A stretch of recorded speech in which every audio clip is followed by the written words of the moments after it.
Bom, pessoal, a semana passada a gente começou a falar das áreas físicas essenciais para a farmácia, né? Então, lembrando que as áreas que são essenciais são central de abastecimento farmacêutico, ou armazenamento, né? Ou almoxarifado, tudo a mesma coisa. A área de dispensação interna, que é aquela área, então, onde vai ser feita a preparação do medicamento para ele ser entregue nas unidades. Então, vai depender de cada farmácia, de cada forma como a farmácia trabalha. Pode ser, por exemplo, preparar as doses unitárias, já encher as seringas com o medicamento injetável, já deixar tudo pronto para aplicação, essas coisas assim. Então, tem que ter uma área específica para isso. A área de produção ou manipulação, né, quando for necessário, então, ela é essencial quando tem necessidade, se existe produção de medicamento, de correlatos ou manipulação de medicamentos ou correlatos. O Centro de Informações sobre Medicamentos também ele é essencial a partir de um determinado momento, que é a partir do momento que o hospital tem 500 leitos. Abaixo disso não é obrigatório, tá? E uma área administrativa, porque o farmacêutico tem que fazer todo um trabalho administrativo e ele precisa ter um espaço para isso, um espaço que ele consiga se concentrar, um espaço que ele consiga ficar tranquilo para resolver todos aqueles problemas burocráticos que a gente tem. Então, a gente tinha visto já a central de abastecimento farmacêutico, a gente falou das condições que tem que ter, né? Como que essa central de abastecimento tem que ser dividida. Então, ela, por si só, tem que ser dividida em 3 partes diferentes. Uma parte para a recepção dos materiais e dos medicamentos, onde esses produtos vão ficar retidos até que eles passem por um controle de qualidade. Depois disso, eles vão para a segunda área, que é a área de armazenamento. E a terceira área é a área de distribuição. Quando for necessário, vai se retirar lá da área de armazenamento, né, das prateleiras, onde eles estiverem, e vai se levar para a área da farmácia para a preparação dele. A gente chegou a ver essas diferentes divisões que a gente precisa ter na área de armazenamento. Eu não estou lembrado se a gente chegou a ver. Sim, nós passamos por essa fase. Passamos? Então, só relembrando rapidinho aqui, a gente, dentro da área de armazenamento, a gente tem que ter, às vezes, algum tipo de estrutura especial para certas características que os produtos possam ter, né? Então, a gente vai ter, sim, uma área de armazenamento que a gente chama de geral, que é onde vai ficar a maior parte dos medicamentos, aqueles que não precisam de nenhuma condição específica para armazenar. Porém, a gente tem alguns produtos que precisam, né, por causa das suas características, precisam de algum lugar específico. Então, se a gente tem produtos inflamáveis, como álcool, ou outros solventes que podem pegar fogo com facilidade, a gente tem que ter uma área específica para armazenar esses produtos. Então, quando é uma quantidade grande, não quando é uma quantidade pequena, 100 ml, 1 litro de álcool, por exemplo, isso não precisa, mas se for armazenar quantidades grandes, vai precisar de uma área específica, que seria o quê? Uma sala que ela seja construída de forma a ter parede bem reforçada, então, para suportar um possível impacto de uma explosão, né? Então, deixar esses inflamáveis distantes do restante do material e fazer com que o local onde ele seja armazenado seja bem reforçado. A área de armazenamento de termoláveis, então, produtos que precisam de temperatura específica, a gente vai ter lá uma área específica onde vão estar as geladeiras, freezers, o que for necessário, né, para armazenar aqueles produtos termoláveis. Uma área de armazenamento de medicamentos sob controle especial, que pode ser uma área com armários fechados à chave, ou, né, dependendo até da quantidade, da demanda, se for muito grande, pode ser até uma sala específica para isso, também com chave, fechado, tudo.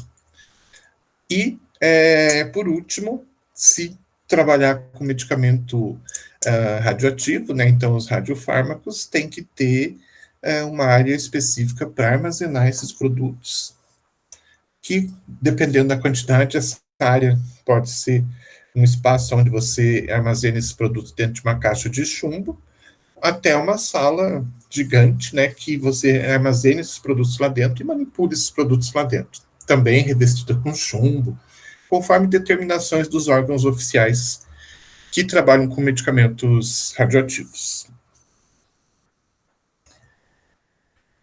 Falando da segunda área, então, que é essencial, é a área de dispensação interna. Então, essa área, como eu falei, ela tem que estar adequada ao sistema de distribuição que a farmácia tiver adotado, e o sistema de distribuição a gente vai ver lá na frente, os diferentes tipos, mas só para vocês saberem, então, essa área vai ter que ser adequada ao processo de preparo de medicamentos que foi adotado pela farmácia. Então, ele tem que ser adequado, tem que existir, porque nesse local é onde vai ser feita a preparação dos medicamentos para dispensação posterior. Nesse local tem que ter um espaço que seja específico para o farmacêutico fazer análise das prescrições. Antigamente, as prescrições vinham na forma de papeletas, de papel, de receitas físicas mesmo, né?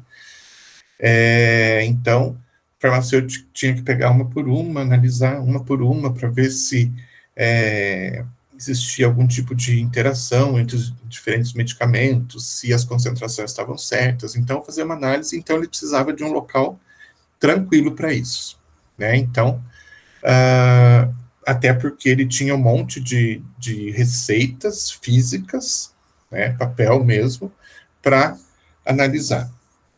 Hoje mudou um pouco, hoje praticamente em todo local é informatizado, né, então ele analisa as prescrições diretamente num sistema, mas mesmo assim ele precisa então de um lugar para que isso aconteça, um lugar onde tem um computador que seja tranquilo. Caso seja o sistema de distribuição adotado dentro do hospital, seja aquele sistema que você faz fracionamento, separação de dose e tudo mais para já enviar para as unidades e ser feita a administração rapidamente, você precisa de alguns materiais e equipamentos. Então, você vai separar dose, por exemplo, de comprimido. Geralmente essas doses são preparadas, né, ou para um dia inteiro, ou para períodos do dia, e geralmente esses comprimidos são colocados dentro de saquinhos. Então, eles saem da embalagem original, são fracionados e são colocados dentro de saquinhos para mandar para o pessoal da enfermagem administrá-la para o paciente. Se for esse o caso, você precisa de um local onde tenha um sistema de preparo, você vai precisar uma seladora para colocar aquilo dentro de um saquinho plástico e selar, fechar aquele saquinho, você vai precisar de tesoura, você vai precisar de alguns equipamentos, algumas coisas, né, alguns materiais para fazer esse processo. Então, dentro dessa área de dispensação, você tem que ter um local onde você armazene esses equipamentos para não ficar tudo bagunçado também. Então, essas são algumas das necessidades dessa área de dispensação interna. Área de produção de manipulação farmacotécnica. Se for o caso, né, de você ter produção semi-industrial ou manipulação farmacotécnica de produtos, você tem que ter uma área específica para isso, que tem que seguir a legislação vigente. Então, se é para processo industrial, tem uma legislação para processo industrial. Se for manipulação, você tem uma legislação específica para farmácia de manipulação, você vai ter que seguir essas regras. Então, a tua estrutura física tem que ser adaptada a essas regras, e então todos os equipamentos, os materiais têm que seguir também a utilização, né, e a compra e a manutenção, tudo isso tem que seguir o que diz a legislação. Então, se a legislação pede que você tenha balanças, e essas balanças passem por um processo de manutenção anual, vai ter que ser anual, você vai ter que seguir essas regras. Se você tem que fazer um procedimento para ligar essas balanças e para regular essas balanças, está dizendo isso na legislação, você vai ter que fazer da mesma forma. Então, essa área é uma área que, como eu falei, ela só vai existir se o hospital resolver fazer produção de medicamentos ou correlatos ou manipulação de medicamentos ou correlatos. Mas se tiver, ela tem que ter, então, essas características dentro da legislação vigente. O Centro de Informações sobre Medicamentos, como eu já comentei, é só hospital com 500 leitos ou mais que tenha a obrigação de ter um centro de informações sobre medicamentos. Menores que esses não necessariamente são obrigatórios, tá? Porém, quando o hospital optar, né, ou for obrigatório, ele vai ter que seguir algumas regras também. Bom, primeiro, tem que ser uma área separada, ela pode estar ligada à farmácia ou não, vai depender muito até das possibilidades. Se for em algum local fora da área da farmácia, melhor, porque não ocupa um espaço que muitas vezes é vital para a farmácia. Mas pode ser dentro da farmácia, se não tiver uma outra forma. Tem que ser um local separado, tem que ser um local onde todo mundo tem acesso, todo mundo do hospital, né? Da área da saúde do hospital. Tem que ser um local que seja equipado conforme as necessidades de um centro de informações sobre medicamentos. E o que o centro de informações sobre medicamentos precisa? Computadores ligados à internet, porque a maior parte das informações vai ser buscada em fontes online, né? Mas tem que ter também um acervo, tem que ter uma pequena biblioteca com alguns materiais que a gente não consegue encontrar na internet, por exemplo, livros. Então, alguns livros de farmacologia, que são os livros mais consultados, têm que estar presentes ali também, mas a maior parte das consultas é feita online mesmo. Então, esse acervo ele tem que ser constituído de 3 tipos de fontes, as chamadas primárias, secundárias e terciárias. As terciárias são os livros, então você tem que ter uma biblioteca com os livros físicos. As primárias são periódicos. Periódicos são as revistas científicas, né? Então, aquelas revistas onde a gente escreve um artigo e manda para publicar. A maior parte dessas revistas hoje já não é mais física, então você não precisa ficar juntando esse material físico, você não precisa juntar essas revistas. Hoje, a maior parte delas é online, então você acessa a página da revista e você tem lá todos os volumes que já foram publicados, desde o primeiro até o volume mais atual. Se eu for pegar, por exemplo, a revista da Uniandrade, alguém já acessou a revista da Uniandrade?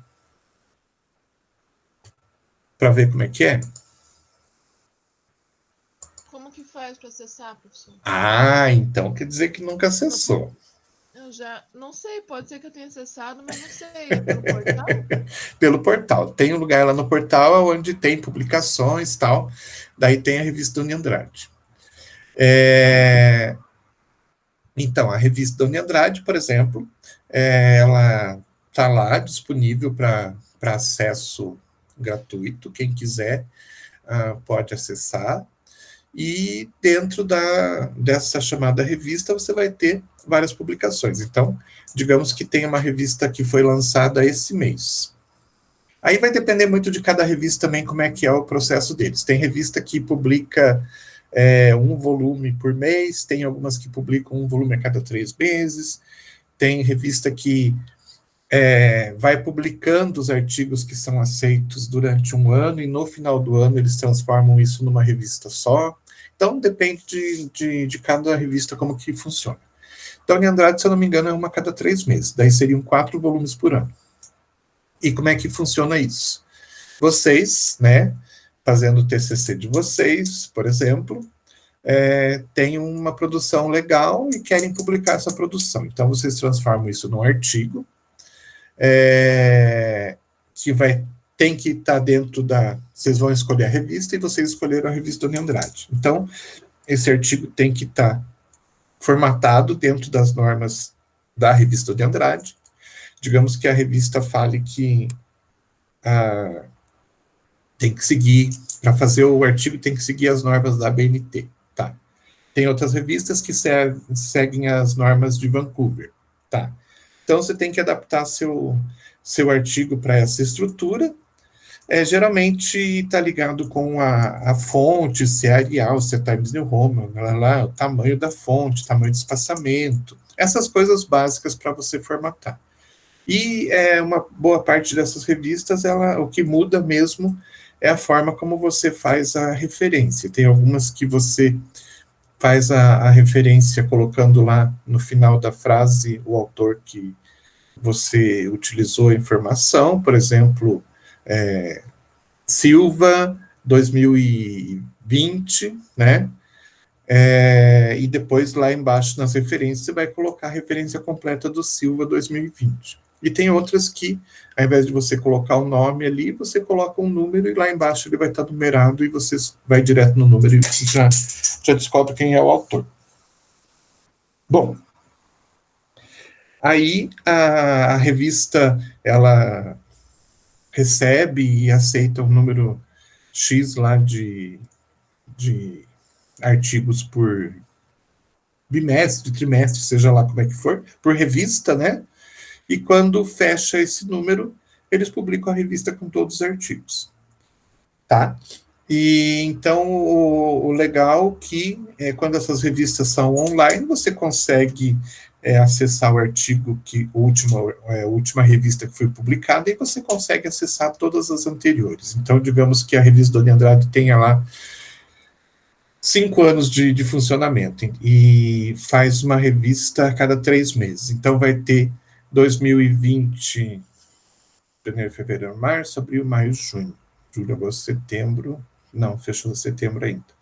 Então, teria o 5º volume já, porque já faz 5 anos, com a revista 1 e 2, 1 e 2, né? Revista 5, volume 1 e volume 2. Aí, do ano anterior, tem a revista 4, volume 1, 2, 3, 4, e assim por diante. E você, né, consegue acessar todas facilmente, e cada revista vai ter os seus artigos, você consegue acessar cada um dos artigos facilmente. Muito mais fácil do que ficar pegando as revistas físicas, né, de papel mesmo, e ficar procurando em cada uma delas para ver se tem algum artigo que lhe interessa. Então, é muito mais fácil. Mas se vocês puderem dar uma olhadinha lá, porque...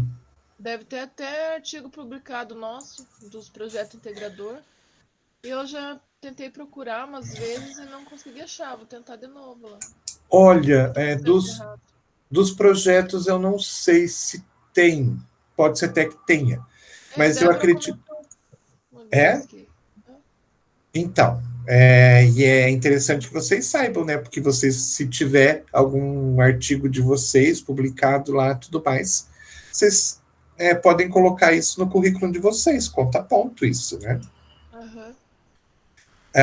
Então, deem uma olhadinha, é bem interessante. E tem também outros livros, que são os livros as revistas, né, de publicação dos PICs, se eu não me engano.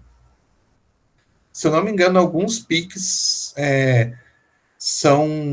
tem revista específica, os melhores, eu não sei como que é feito isso, ou alguns acabam sendo publicados nessas revistas especiais. Deem uma olhadinha, porque isso eu sei que tem, porque eu tenho alguns que foram publicados ali de alguns alunos de anos anteriores. Então, deem uma olhada, porque é importante para vocês, tá? Bom, enfim. Valeu a dica, professor. Imagina. Voltando, né? Deixa eu achar lá de volta.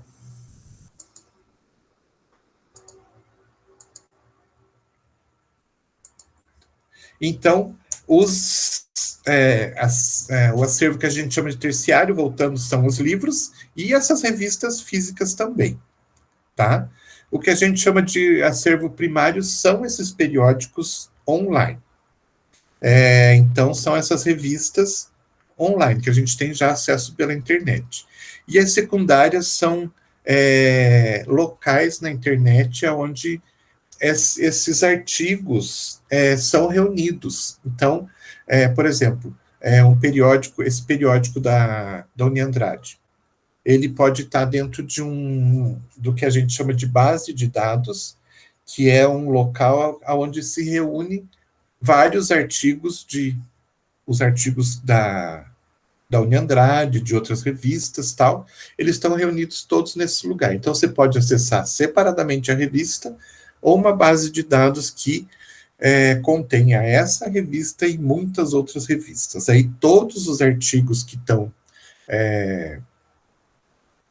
dentro dessas revistas, eles estão armazenados dentro dessas bases de dados.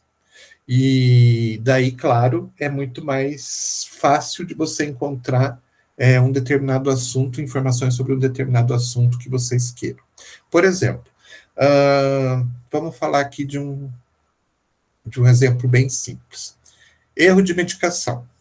O que eu posso fazer? Eu posso procurar informações em um acervo terciário, livros e revistas publicadas. Vai ser difícil. Dentro dos livros, o que a gente tem? A gente tem informações básicas. Então, se eu for procurar um livro da área de farmácia hospitalar e quiser saber de erros de medicação, eu vou ter o quê? Informações sobre erros de medicação. Então, o que é, né, quais são os tipos, e, às vezes, algum exemplo. Pronto, acabou. É isso que eu vou encontrar dentro de um livro. Os livros não trazem a prática, né? O dia a dia, as informações sobre o dia a dia em relação a erro de medicação. Então, eles trazem o básico, as informações, o que são, como que eles são divididos, né? E os problemas tal sobre isso. Acabou. Nas revistas, eu já vou encontrar artigos mais falando sobre a prática. Então, muitas vezes você vai encontrar lá análise de um determinado hospital em relação a erros de medicação. Daí, nesse artigo, podem falar lá, por exemplo, durante um ano que foi feita uma análise desse hospital, ocorreram 50 erros de medicação, sendo que tantos erros estavam relacionados com a prescrição que foi feita errada, não sei quantos estavam relacionados com quem foi fazer a administração, e assim por diante. Então, dentro dessas revistas, você encontra coisas mais práticas, né, e mais atualizadas em relação à informação que você quer. E quando você quer buscar muita informação, você vai nessas bases de dados, porque daí ela vai reunir informação de erro de medicação lá da revista Uniandrade, lá da revista da Uninter, lá da revista da Federal, e assim por diante. E as diversas revistas que a gente tem, porque daí as informações estão reunidas de vários diferentes locais. Então, vocês já devem ter usado, por exemplo, o Google Acadêmico, o Scholar Google. Ele é um tipo de fonte secundária. Por quê? Porque se você for lá e digitar erro de medicação, vai aparecer os mais diversos artigos que estão falando sobre erro de medicação nas mais diversas revistas. Se eu fosse só na revista da Uniandrade e digitasse lá erro de medicação, eu só ia encontrar informações sobre erro de medicação que estão dentro da revista, tá? Então, quando eu quero alguma coisa mais específica, eu vou para essas fontes primárias. Quando eu quero uma coisa mais abrangente, eu vou para essas fontes secundárias. E quando eu quero informações básicas, né, de conceituação, esse tipo de coisa, muitas vezes os livros são mais importantes, tá bom? Então, tudo isso tem que ter dentro da central de informações, do Centro de Informações sobre Medicamentos, do SIM. Porque eu preciso de informações básicas, mas eu preciso de informações recentes. Por exemplo, digamos que, agora voltando para a questão do medicamento mesmo, mais especificamente, né? Digamos que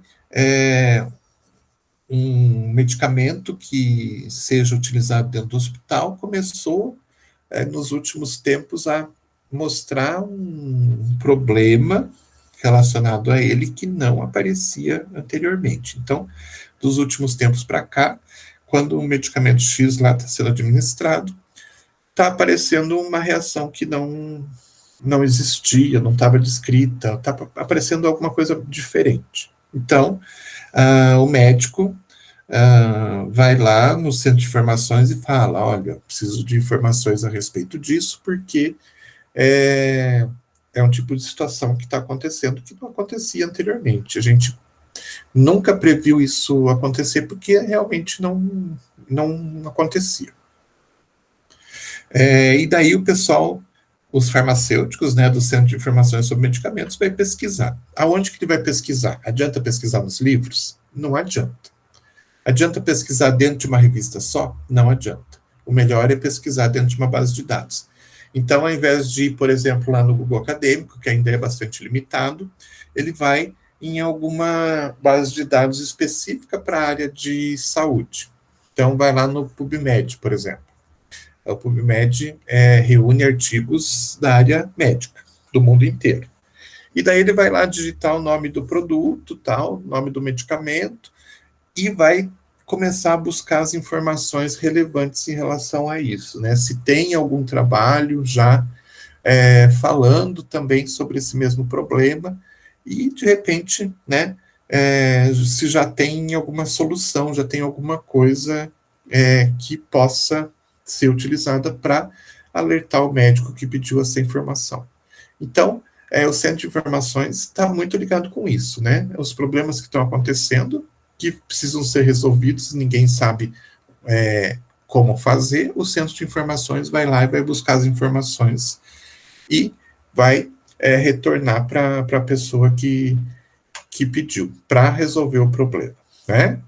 Então, o Centro de Informações sobre Medicamento é bastante importante hoje, porque ele facilita a vida dos profissionais. Surgiu um problema, ao invés de o profissional parar tudo e ele ter que ir lá buscar, e a gente sabe que dentro de um hospital, um médico, um farmacêutico, um enfermeiro não tem muito tempo disponível para parar para poder buscar uma informação, eles terceirizam, entre aspas, isso para um profissional que foi contratado exatamente para fazer isso. Então, é uma forma de terceirizar um trabalho que muitas vezes os profissionais não têm tempo de fazer, mas que tem necessidade que seja feito.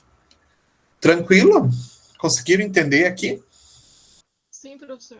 Beleza. Eu só fiquei com uma dúvida em relação a essa parte aí. Por exemplo, tem um hospital com 500 leitos. Sim. Daí, esse hospital com 500 leitos, ele tem uma farmácia de manipulação. Tá. Também tem uma farmácia de dispensação de medicamentos. Tá. E aí pode ter a responsabilidade do mesmo farmacêutico, a vigilância sanitária aceita isso? Não. Não. Assim, em hospital vai ser muito difícil você encontrar um hospital que tenha só um farmacêutico. Pelo fato de ter várias atividades, né, ter vários locais, ser tudo muito separado, vai precisar de vários farmacêuticos. Tá? Não dá para acumular tudo na cabeça de um só.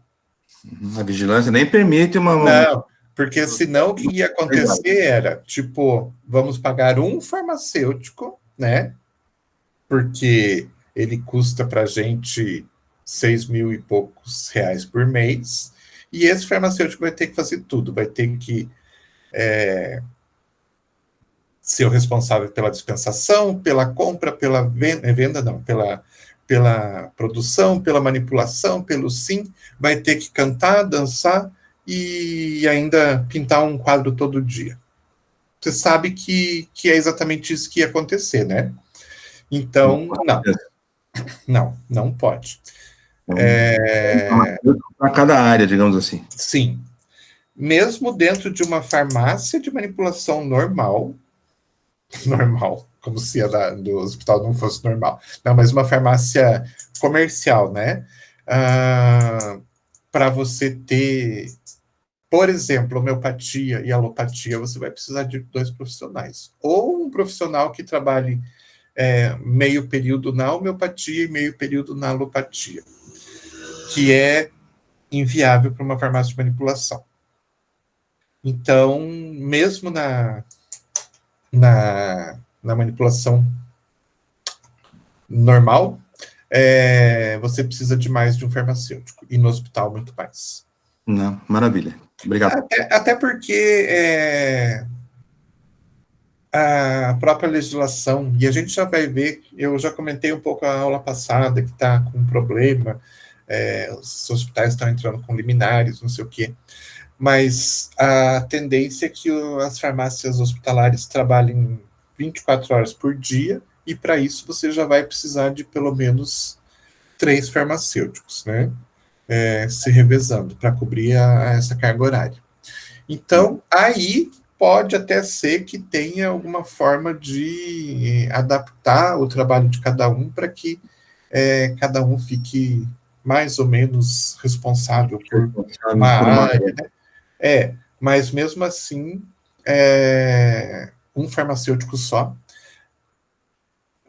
acontece mesmo em hospital muito pequeno, em clínica médica, essas coisas assim, que ainda, né, estão com essa liminar, que tem local que nem está precisando contratar farmacêutico. Mas a gente já vai ver isso com um pouquinho mais de detalhe mais ali na frente. Maravilha. Tá?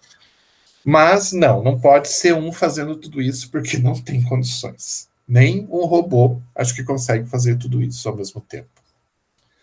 Beleza? Valeu, professor. Obrigado. Então, falando agora da área administrativa, que é a última área que faltou para a gente falar, então, um lugar de atividade, como o próprio nome já diz, administrativa, né, que compete ao farmacêutico. Então, ele vai fazer todo o processo de aquisição de medicamento.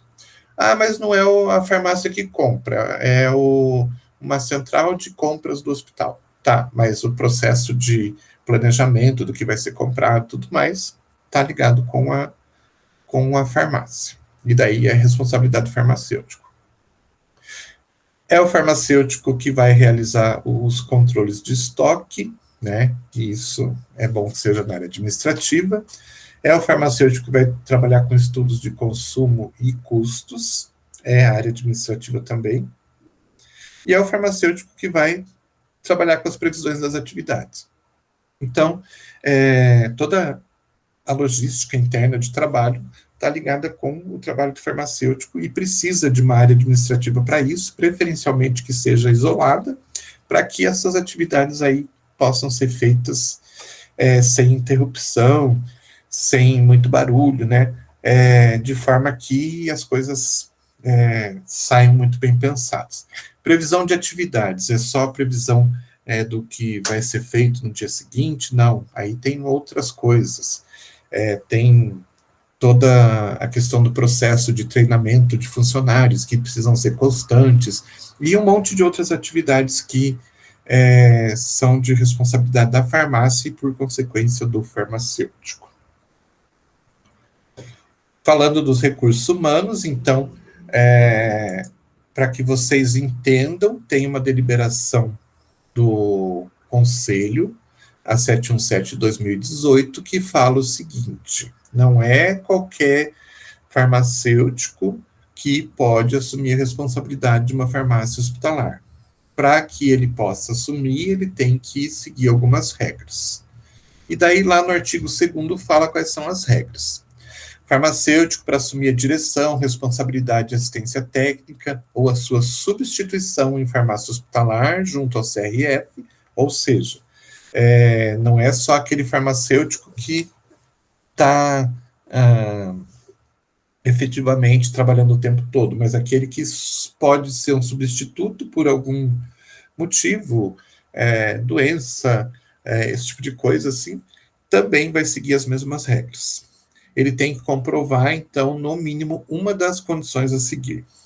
Primeira, ter frequentado e aprovado disciplina, conteúdo programático de farmácia hospitalar de instituição de ensino superior autorizada e reconhecida pelo MEC, com carga horária mínima de 54 horas. Então, você pode até ter feito na sua faculdade um curso, uma disciplina de farmácia hospitalar ou uma disciplina que envolva farmácia hospitalar.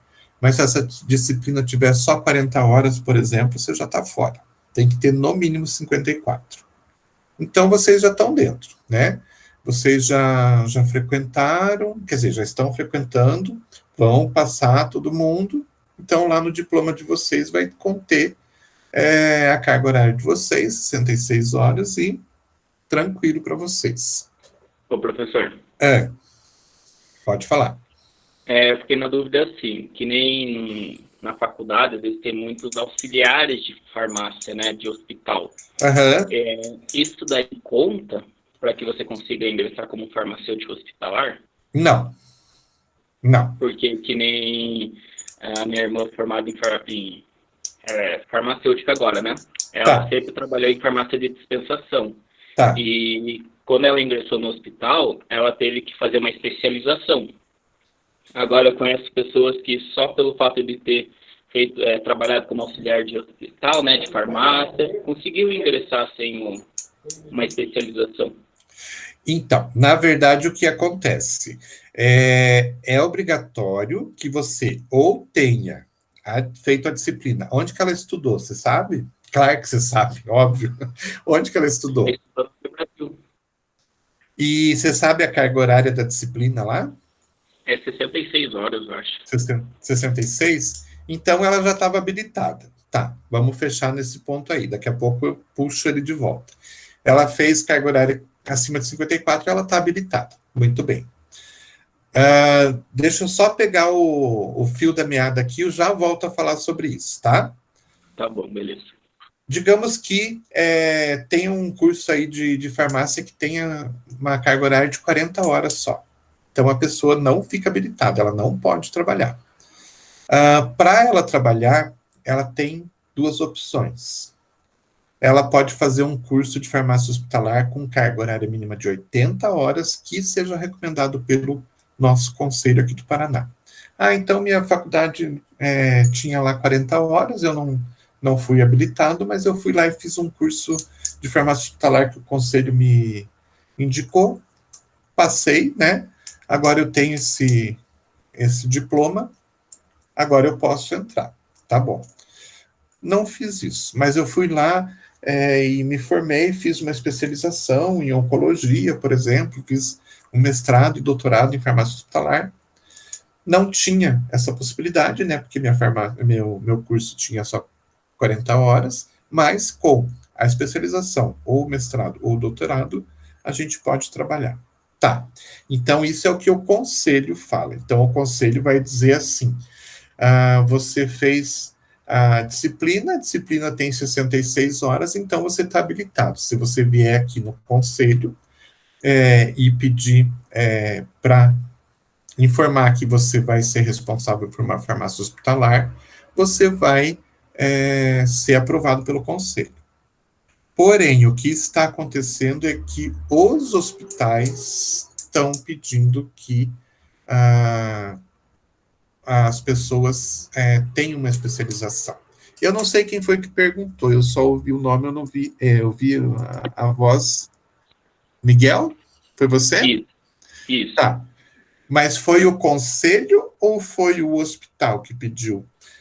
que ela fizesse a especialização. Eu tinha ficado em dúvida nisso, se daí cabe ao hospital, né, fazer a exigência, ou se é o conselho mesmo, mas se você falou, se o conselho já padronizou, né, cabe ao hospital, então, as exigências. Na verdade, o que tem acontecido e a gente tem visto muito é o hospital colocar como exigência mínima que a pessoa tenha especialização. O conselho, né, tem ou a disciplina com 54 horas ou mais, ou tem o curso de 80 horas, ou tem especialização, mestrado, doutorado, eles liberam. Agora, quem vai decidir se vai pegar um farmacêutico só com a graduação, ou se vai exigir uma especialização, é o hospital. E o hospital tem exigido, muitas vezes, uma especialização. Principalmente em algumas áreas específicas, como oncologia, que é uma área bastante diversa, né, bastante diferente.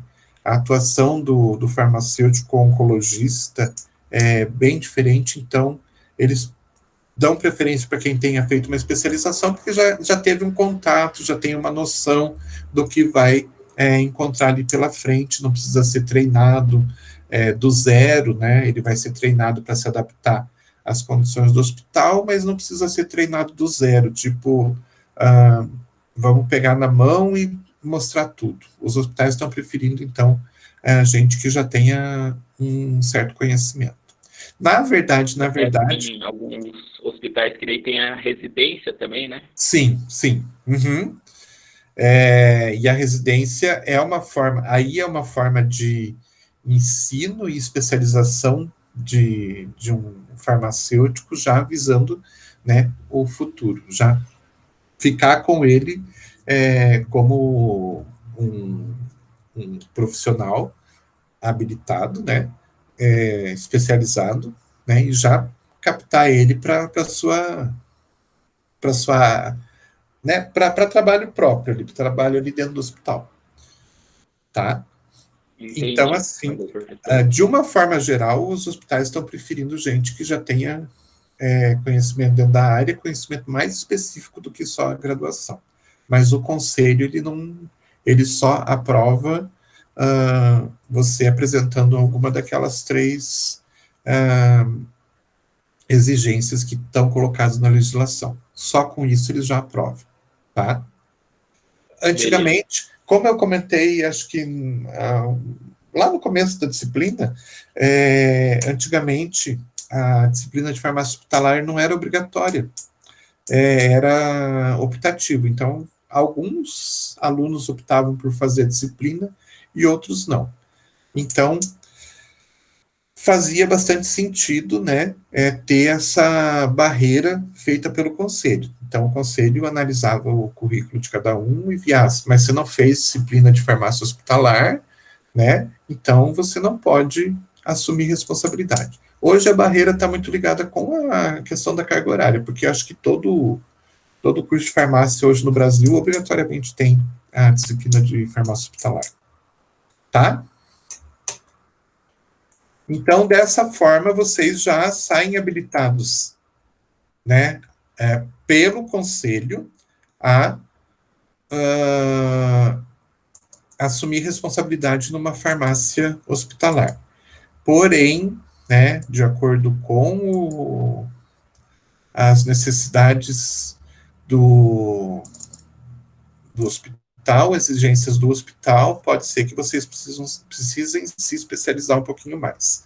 A minha sugestão é, se alguém tem interesse nessa área, já vá começando a se direcionar para esse lado, para não precisar chegar lá no final do curso e aí sim começar uma especialização.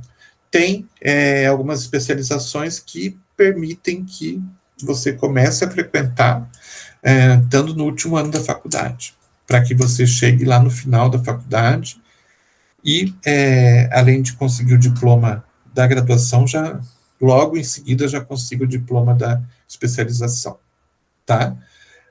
Então, se alguém tiver interesse, não espere pegar o diploma, tudo mais, para começar a buscar alguma coisa. Ainda falando de recursos humanos, então a gente tem essa deliberação 880 de 2016, que fala que, a partir de 31 de março de 2018, todo estabelecimento deveria ter assistência farmacêutica integral durante todo o horário de funcionamento, porque até então, antes dessa deliberação 880 de 2016, a carga horária do farmacêutico estava ligada com o tamanho do hospital. Então, existia uma tabela que separava os hospitais por diferentes tamanhos, né, em relação ao número de leitos. Então, vinha lá, por exemplo, hospital de 1 até 20 leitos. O farmacêutico precisa fazer uma carga horária diária de 2 horas. Então, 2 horas era suficiente, o hospital pagava lá para o farmacêutico ficar 2 horas por dia, de segunda a sexta. De 20 a 50 leitos, digamos que o farmacêutico precisasse ficar 4 horas. Eu não me lembro mais dessa tabela, exatamente qual que era a carga horária e tudo mais. Então, pode fazer 4 horas por dia. De 50 a 100 leitos, pode fazer 6 horas por dia. E assim ia. A partir de um determinado momento, tinha que ter farmacêutico integral durante de segunda a sexta e plantão, e essas coisas assim. Mas separava os hospitais conforme o tamanho em relação ao número de leitos. E essa deliberação, ela fazia uma transição entre 2016 até 31 de março de 2018, então fazendo com que esses hospitais, aos poucos, fossem aumentando a carga horária dos farmacêuticos para chegar no dia 31 de março de 2018 e todo estabelecimento ter assistência farmacêutica integral. Então, durante todo o horário de funcionamento, ter farmacêutico e exigindo cada vez mais a farmácia funcionando 24 horas por dia. Aí, né, os hospitais pequenos entraram com uma liminar, e essa liminar foi aceita, mas você sabe que liminar pode ser derrubada a qualquer momento, e as regras a partir daí têm que ser cumpridas. Então, hospitais com menos de 50 leitos, que só fazem o processo de fazem a função de dispensário, estão desobrigados a pagar farmacêutico. Então, nesses hospitais com menos de 50 leitos, se for só um trabalho de dispensário, essa liminar permite que esses hospitais não contratem farmacêuticos e não precisam, então, ter um responsável técnico. O que é um dispensário? Alguém tem ideia? É o entregador de caixinha de remédio. Exato. Então, é aquele assim, a caixinha chega, você coloca no armário, o médico prescreve, você pega a caixinha e entrega lá para o pessoal da enfermagem vai lá, prepara e faz a administração. Então, nesses casos, saiu da página. Nesses casos, os hospitais estão desobrigados a pagar farmacêutico, por enquanto. Mais à frente, né, se essa liminar for derrubada, isso vai voltar à deliberação 880 de 2016, né? Daí vai valer para esses hospitais também. Então foi meio que um retrocesso, porque a gente já estava com esses hospitais aí com uma carga horária pequena, né, mas sempre com farmacêutico. E, de repente, um juiz que não entende absolutamente nada de certo, né?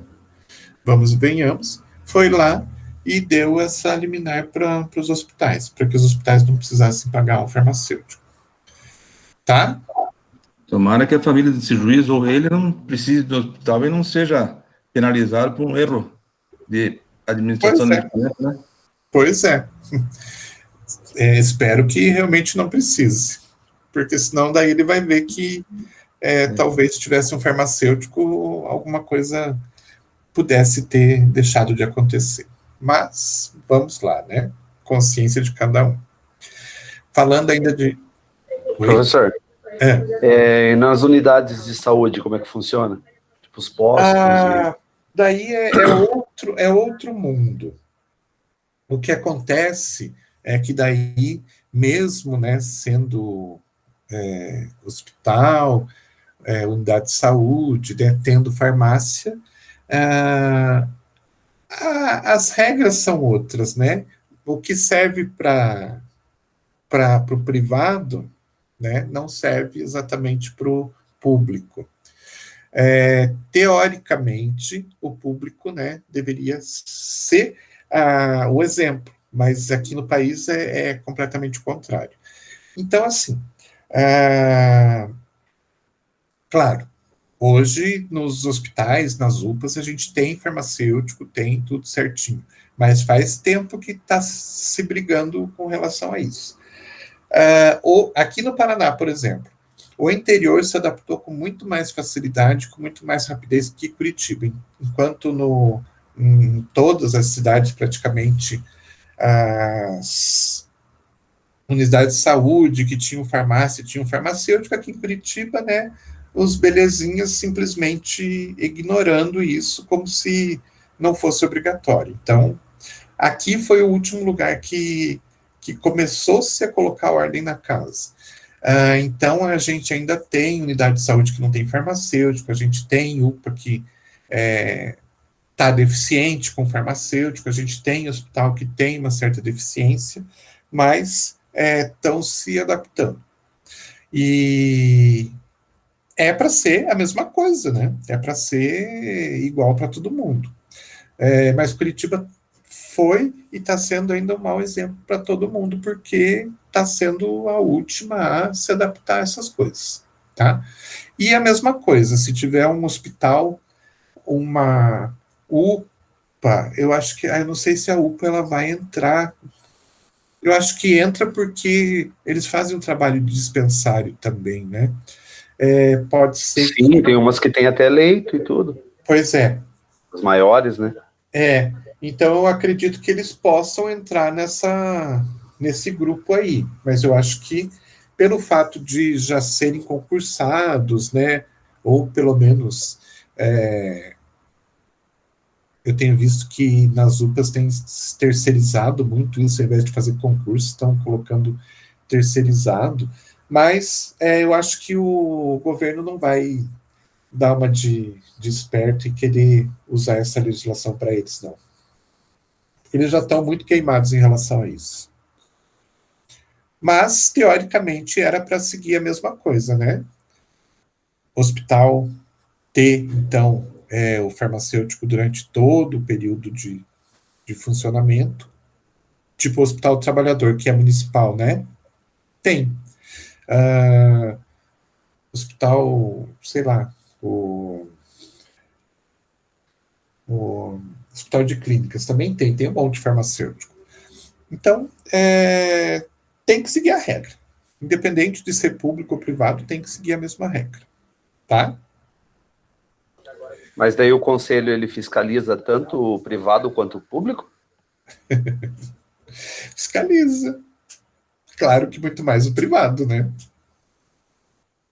Até porque o conselho é uma autarquia, não é pública totalmente, mas tem uma ligação com o público. O conselho é uma coisa, é um buraco negro, assim, que eles são pagos pelo serviço público, mas eles não são serviço público, é uma coisa, assim, muito esquisita. Mas eles têm obrigação de fiscalizar também. Como que isso acontece, eu já não sei dizer, porque aí é uma coisa que a gente não tem acesso. Mas, teoricamente, é para fiscalizar, sim. Tá? Só não me pergunte exatamente como que acontece, porque realmente eu não sei. E eu acho que é difícil de saber. Vocês vão ter uma live com a presidente do conselho, não vão? Ou já foi? Não, mas parece que vai ter com a Miriam, né? Isso. Parece que ela vai fazer por esses dias. Eu não estou bem lembrado da data, mas parece que vai ter, sim. Eu vi alguma coisa. De repente pergunta. Tipo, como que não quer dar onça pra vara curta, tá louco? É capaz dela dizer assim, como que é seu nome mesmo? Deixa eu anotar. Incrédulo, dá um tapa na cara da mulher. Como que você se forma mesmo? Posso saber? Exatamente. Como que é teu nome mesmo? Que a gente já vai deixar uma vaga especial aqui para você. Uma inscrição especial.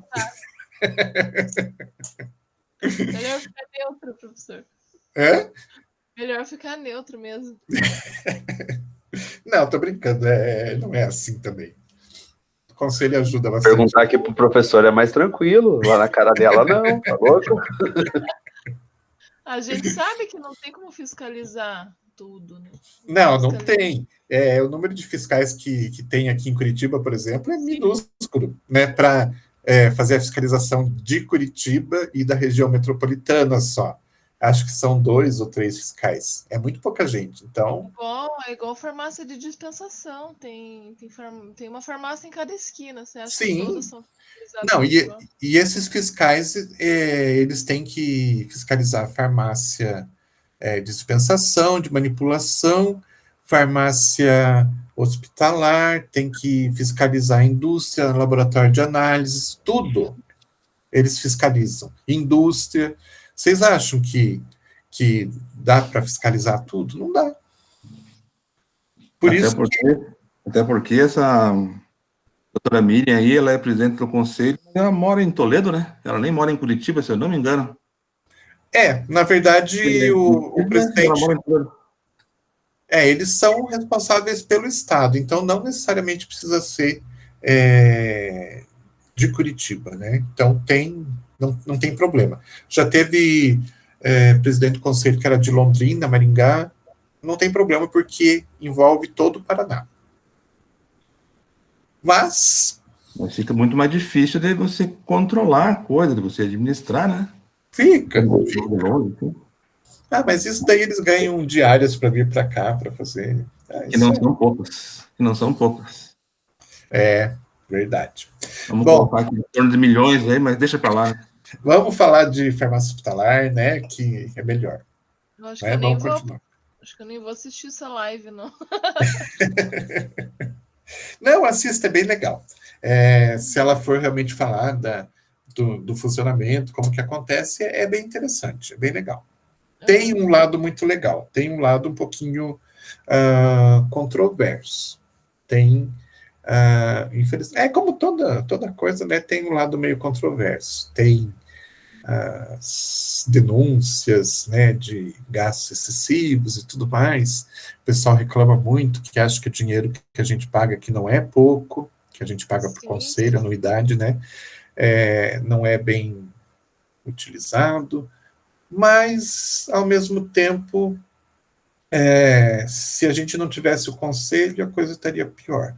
Como está acontecendo agora essa história de não ser obrigatório o sindicato, você não é obrigado a pagar o sindicato, você só tem que pagar aquela taxa, né, anual que era obrigatória, que agora também não é mais, de um dia de trabalho, mas o sindicato acabava sobrevivendo com isso, e o sindicato ajudou bastante na negociação, mesmo, né, sendo bastante difícil, o sindicato sempre ajudou bastante na negociação de salário, porque negociar com essas redes aí não é fácil, né? E agora eles estão, como não é mais obrigatório, quase todo mundo deixou de pagar o sindicato e as negociações estão mais paradas, né? Porque o pessoal, se não tem uma fonte de renda, ninguém vai trabalhar de graça para o sindicato. E então está bem complicado. Vamos ver o que acontece nessa próxima negociação de salário para ver se o povo... Aí o salário do farmacêutico fica estagnado, aí como está, né? Sim, pois é. Tá bem difícil. Imagina sem esse sindicato que faz o papel intermediário, né? Fazendo uma conta de padeira aqui, quando eu entrei na faculdade, o piso do farmacêutico estava em torno de 2.900. previsão de quando eu terminasse a graduação, no caso, no final do ano que vem, era para estar em 4.800, seguindo pela média de aumento que teria. Em 3.500. Pois é. São R$1.300 a menos em relação ao que a gente tinha previamente programado, né? Sim. Para você ter uma ideia, claro que não dá para a gente fazer essa conta direta, mas quando eu entrei no meu primeiro emprego de farmacêutico, a gente ganhava o equivalente a 7 salários mínimos. Hoje a gente ganha o quê? 3? Não dá para fazer essa conta direto, assim, né? Não é... Sim, é uma conta de padeiro, né? Mas era um valor que dava para mais coisas, né, do que dá hoje. Então, não era um maravilhoso de um salário, mas era um salário que rendia muito mais do que o salário de hoje. Dando para comprar o arroz, tá bom. Agora, com esse arroz... Gente, eu até procurei esse tal arroz de 40 e poucos reais, mas eu não encontrei. Eu fui no mercado essa semana, o arroz estava 17. Aonde que tá? 40? Não, tem regiões que tá... Eu vi que tá 29 em Santa Catarina. Mas de 40 e pouco eu não tinha visto ainda. Não, eu vi uma foto, mandaram no WhatsApp, R$45, se não me engano. Não, acho que exageraram. Eu também achei. Pois é. Bom. Aqui em Curitiba acho por 19, 17. Eu achei por 17. Pois é. Bom, vamos terminar a aula aqui, né? Voltar ao assunto. Que, nossa, hoje a gente foi até pro arroz, né? Então, só viajamos legal hoje, viajamos muito bem. Então, só terminando os recursos humanos aqui,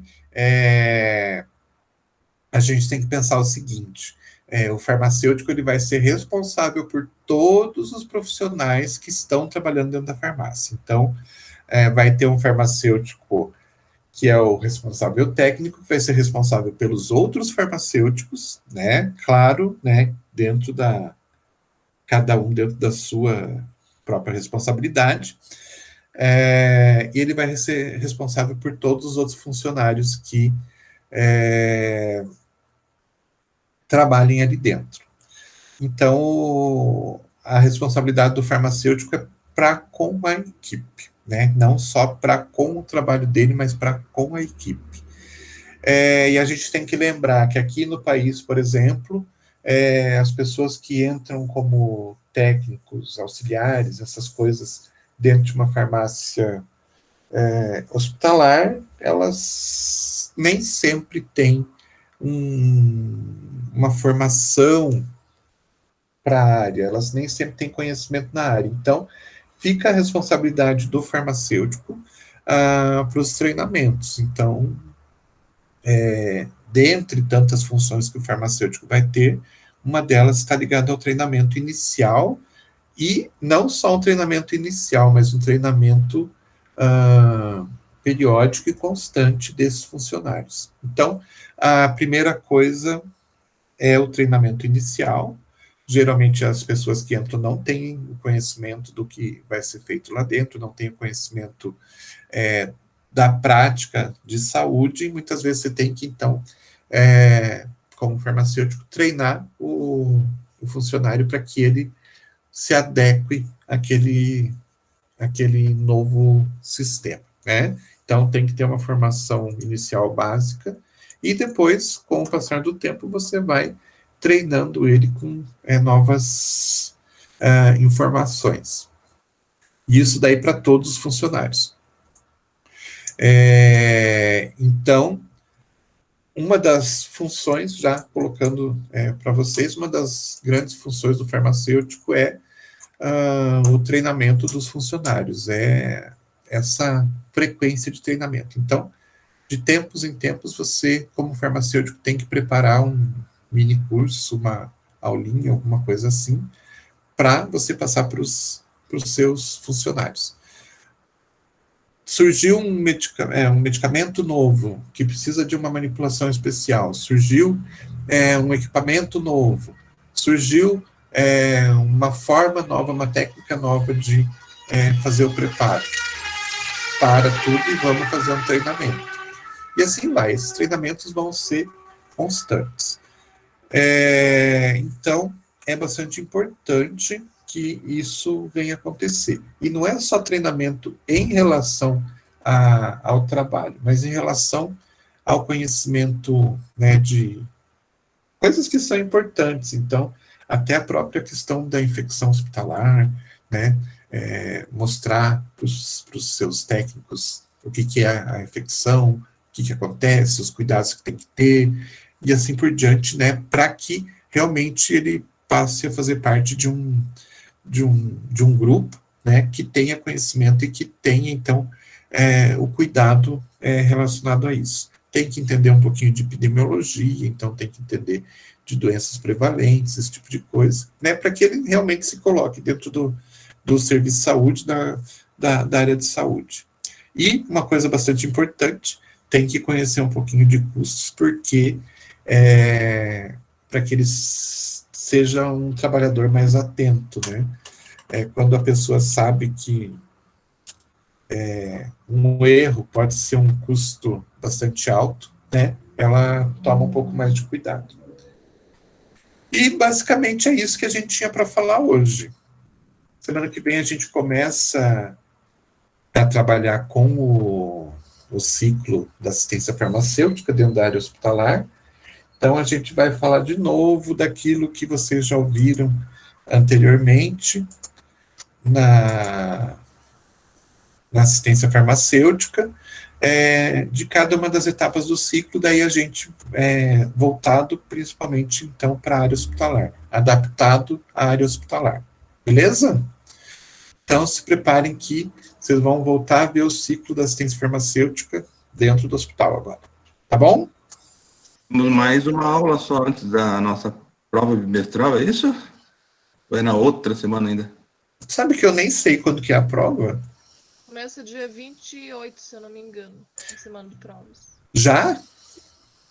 Final do mês. Então nós vamos ter só a aula. Só mais uma aula. Então eu vou dar uma olhadinha, que se for a semana que vem a última aula, daí ao invés de matéria nova, a gente faz uma revisão. Isso, dá uma clareada para nós alguns tópicos aí para a gente ter um nome para a prova. Beleza. Aí eu vejo direitinho, se realmente for a última aula, daí é para ser revisão, é obrigatório ser revisão, agora não é... Mas acho que é sim, professor, a última aula. Tá. Então, bom avisar que daí eu já me adequo. Tá bom? Beleza, então. Então tá. Vamos ver se a gente faz alguma coisa um pouquinho mais ágil. Quero ver se eu consigo montar usar uma ferramentinha que dá para fazer uma competição de perguntas, uma gincana, exatamente, para ficar um pouquinho mais ágil. Vamos ver se eu consigo fazer isso. Maravilha. Tá bom, professor. Beleza? Depois vamos falando, então.